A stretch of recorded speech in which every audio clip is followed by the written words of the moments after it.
ada SRAM dan DRAM.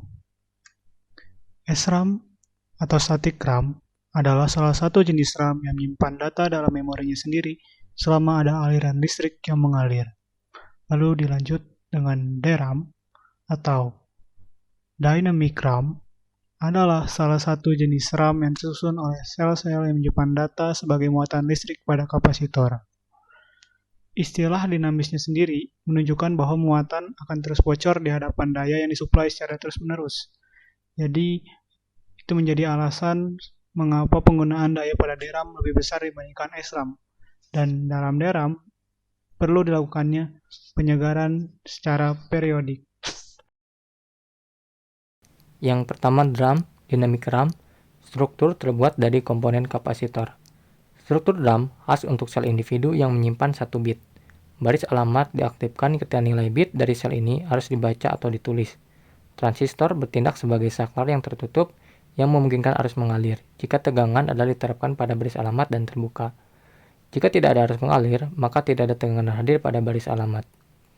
Ini beberapa contoh saat operasi. Yang pertama yaitu operasi tulis. Untuk menulis operasi, sinyal tegangan diterapkan ke baris bit. Tegangan tinggi mewakili 1 dan tegangan rendah merupakan 0. Sinyal ini kemudian diterapkan pada baris alamat, memungkinkan biaya yang akan ditransfer ke kapasitor. Yang kedua ada operasi baca. Untuk operasi baca, ketika baris alamat yang dipilih, transistor menyala dan muatan yang tersimpan pada kapasitor akan keluar ke garis sedikit dan arti flare. Arti penguat membandingkan tegangan kapasitor untuk nilai referensi dan menentukan apakah sel berisi logika 1 atau logika 0. Pembacaan dari sel pembuangan kapasitor yang harus dikembalikan untuk menyelesaikan operasi.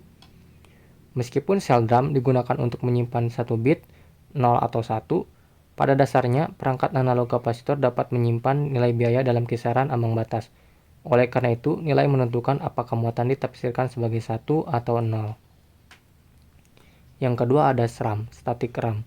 Strukturnya terbuat dari komponen transistor bipolar. Struktur SRAM khas untuk sel individu ada 4 transistor, T1, T2, T3, dan T4. Lintas terhubung dalam suatu pengaturan yang menghasilkan logika stabil. Ini ada beberapa contoh kondisi dalam menyimpan bit, yaitu yang pertama ada kondisi 1.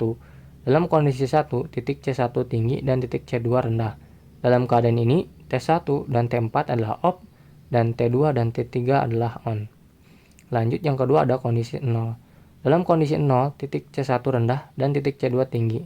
Dalam keadaan ini, T1 dan T4 yang on dan T2 dan T3 adalah off.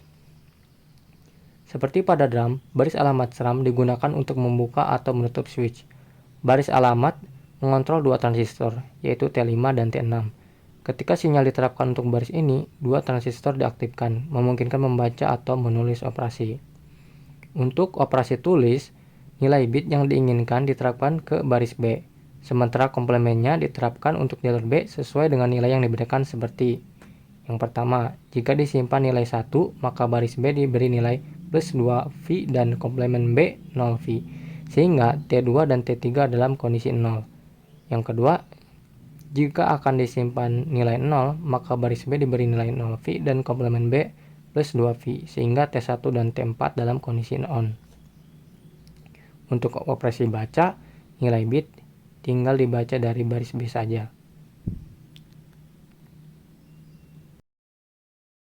Yang pertama, perihal kecepatan. SRAM adalah memori on-chip yang waktu aksesnya kecil, sedangkan DRAM adalah memori off-chip yang waktu aksesnya besar. Oleh karena itu, SRAM jauh lebih cepat dibandingkan dengan DRAM. Lalu yang kedua, perihal harga, di mana harga dari SRAM lebih mahal dibandingkan dengan DRAM. Selanjutnya, perihal kepadatan, di mana DRAM lebih padat dibandingkan dengan SRAM karena memori per chip dari SRAM lebih sedikit dibandingkan dengan DRAM. Selanjutnya ada pada masalah perifresan.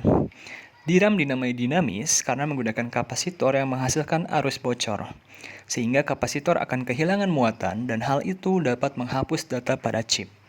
Oleh karena itu, DRAM memerlukan refresh secara periodik menggunakan sirkuit penyegaran daya, yang sirkuit ini secara konstan menulis ulang data dalam kapasitor dan mengembalikannya ke muatan semula. Sedangkan SRAM tidak menggunakan kapasitor, sehingga SRAM tidak memiliki masalah kebocoran dan tidak memerlukan refresh secara periodik layaknya di RAM. Selanjutnya adalah ukuran penyimpanan, di mana ukuran penyimpanan dari DRAM lebih besar dibandingkan dengan SRAM. Hal itu dibuktikan dari pengaplikasiannya, di mana DRAM digunakan dalam memori internal, sedangkan SRAM digunakan dalam memori cache. Selanjutnya perihal struktur. Struktur dari SRAM sangat kompleks karena dalam satu blok SRAM membutuhkan 6 transistor yang membentuk flip-flop. Sedangkan DRAM tidak rumit, mudah dirancang dan diimplementasikan karena hanya membutuhkan satu transistor dan satu kapasitor untuk satu blok memori. Lalu yang terakhir perihal konsumsi daya, di mana konsumsi daya dari DRAM lebih tinggi daripada SRAM karena SRAM beroperasi pada prinsip mengubah arah arus melalui saklar, sedangkan DRAM bekerja menahan muatan.